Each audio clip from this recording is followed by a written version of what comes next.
Assalamualaikum warahmatullahi wabarakatuh. Perkenalkan, nama saya Rina Sintia dari Fakultas Ilmu Komunikasi, Prodi Public Relation. Nomor induk mahasiswa saya 202005020041. Di sini saya akan menjelaskan tentang keterampilan berbicara. Dalam pembelajaran bahasa, salah satu keterampilan yang harus dikuasai siswa adalah keterampilan berbicara. Keterampilan berbicara menempati kedudukan yang paling penting karena merupakan ciri kemampuan komunikatif siswa. Salah satu indikator keberhasilan siswa belajar adalah kemampuannya mengungkapkan gagasannya secara lisan di dalam kelas dalam satu lingkup mata pelajaran. Menurut Tarigan, berbicara adalah kemampuan mengucapkan bunyi-bunyi artikulasi atas kata-kata untuk mengekspresikan, menyatakan, serta menyampaikan gagasan, pikiran, dan perasaan.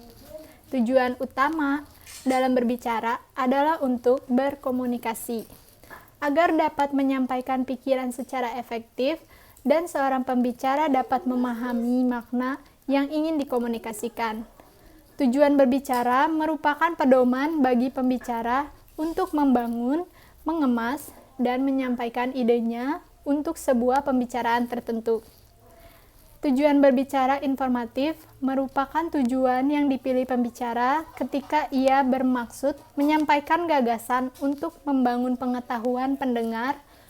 Tujuan berbicara rekreatif merupakan tujuan berbicara untuk memberikan kesan menyenangkan bagi diri pembicara dan pendengar.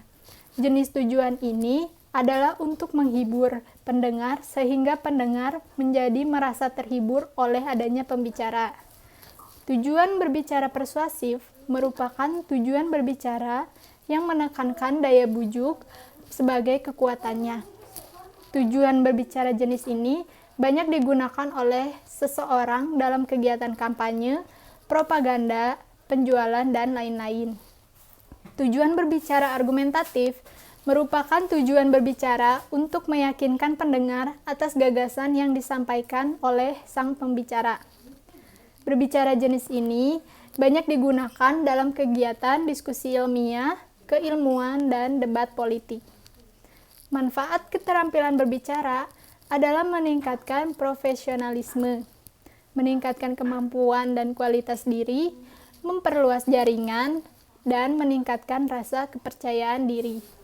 Ada pula prinsip-prinsip pembelajaran berbicara ditujukan untuk membentuk kematangan psikologi dalam hal berbicara, melibatkan secara langsung berbicara dalam berbagai konteks. Harus dilakukan melalui pola pembelajaran interaktif, dilakukan sekaligus dengan membekali strategi berbicara. Harus pula dilakukan seiring dengan pengukuran kemampuan berbicara secara tepat melalui praktik. Lalu ada jenis-jenis berbicara, contohnya jenis berbicara berdasarkan situasi pembicara.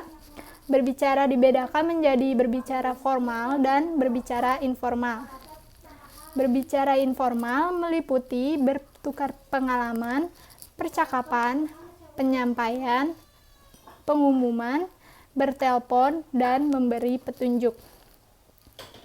Adapun berbicara formal meliputi ceramah, perencanaan, dan penilaian, wawancara, debat, diskusi, dan bercerita dalam situasi formal. Jenis berbicara berdasarkan tujuan pembicara. Tujuan pembicara pada umumnya diklasifikasi menjadi 5 jenis, yaitu 1. Untuk menghibur, 2. Berbicara untuk menginformasikan, 3. Berbicara untuk menstimuli atau mempengaruhi, 4.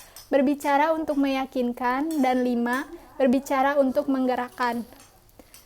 Jenis berbicara berdasarkan jumlah pendengar.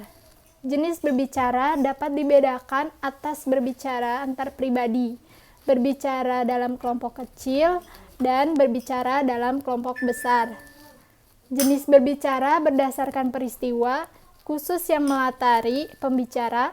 Pembicara jenis berbicara ini dapat diklasifikasikan menjadi 6 macam, yaitu yaitu pidato presentasi, penyambutan, perpisahan, jamuan, perkenalan, dan nominasi. Jenis berbicara berdasarkan metode penyampaian. Ada 4 jenis berbicara berdasarkan metode penyampaian, yaitu metode mendadak atau impromptu, metode tanpa persiapan, ekstemporan, metode membaca naskah, dan metode menghafal. Ada beberapa faktor yang mempengaruhi kemampuan berbicara, yaitu kepekaan terhadap fenomena, kemampuan kognisi dan imajinasi, kemampuan berbahasa, kemampuan psikologis, dan kemampuan performa. Menurut Iskandar dan Dadang, ada beberapa faktor penunjang keefektifan kebahasaan dan non-kebahasaan.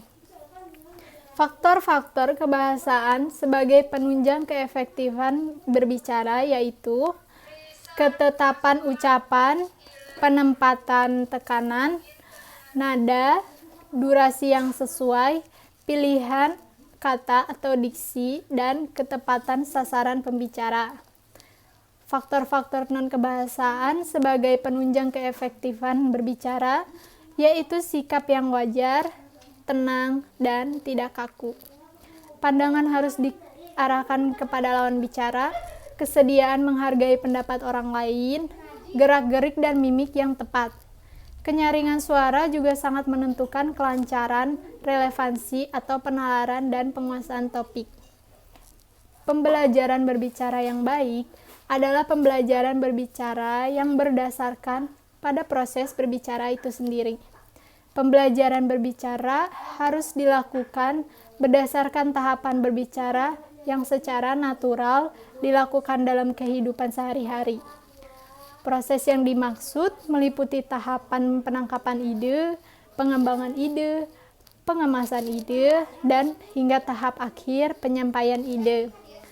Lalu Lyoma mengemukakan bahwa pembelajaran bicara hendaknya dilakukan dengan orientasi terhadap perkembangan individu.